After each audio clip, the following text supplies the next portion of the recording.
I'm Dimitris Lirakos from Ascot Consulting. Today we are going to discuss about problem solving, a procedure that we all use on our everyday life, workplace or personal life, but especially in complex situations or when we are stressed, we tend to forget the very simple and basic steps in order to be effective. On this presentation, we are going to outline and describe the 6 steps for effective problem solving.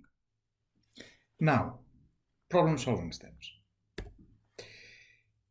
Usually problem solving is something that we do in our everyday life.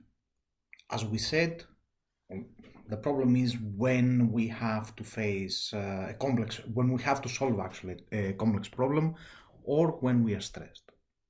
So these steps are things that you can do on your everyday life as practice in order to help you in these crucial situations. Number 1, define the real problem. When we say real problem we mean the problem that concerns us. We have a tendency many times to focus on the expectations of others, our siblings, our parents, the society.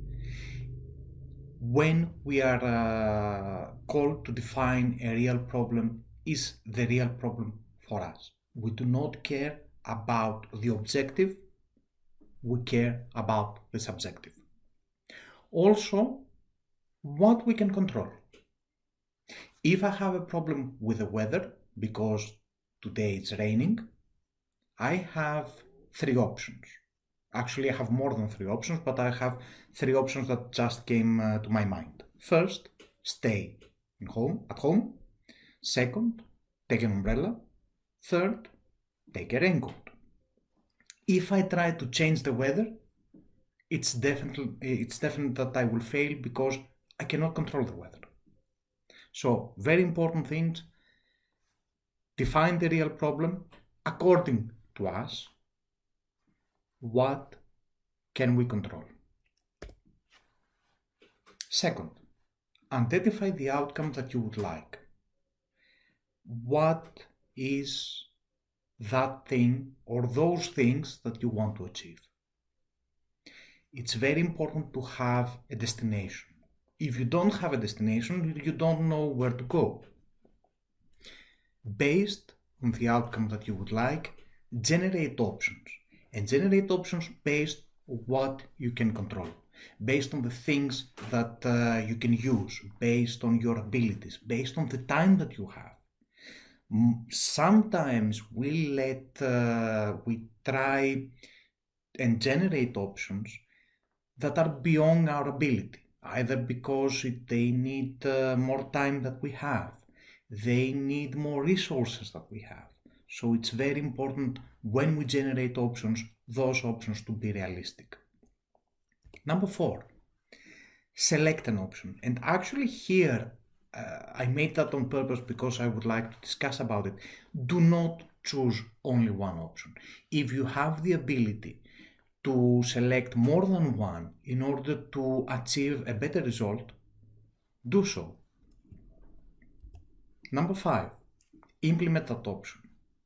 Well, this is quite straightforward. Yes? Actually, no. Because when we implement that option, we need to remember the fly that tries to go through the glass. When we see that we have a difficulty and that selected option does not work, we need to let our ego behind, which means that we need to reassess whether we took the correct decision, whether we selected the correct option. When we implement the option, when we have finished, it's very important to provide some feedback to ourselves. We need to evaluate the result, we need to reassess in order to make sure whether we have accomplished our goal, whether we have the ability to accomplish something more. So, here in better graphic design, are the 6 steps for problem solving. And over here is the flowchart in order to solve a problem, from the definition of the problem to the choice of the possible options that we have in order to solve it. This is an exercise that you can use on your everyday life on even simple problems, and believe me when I tell you, this can help you a lot when you practice on crucial, complex or stressful situations. I hope you found this presentation useful and simple enough to use it on your everyday life. If you are interested about our upcoming soft skill e-learning courses, feel free to contact us on the email that you can see below. Thank you for watching. Goodbye.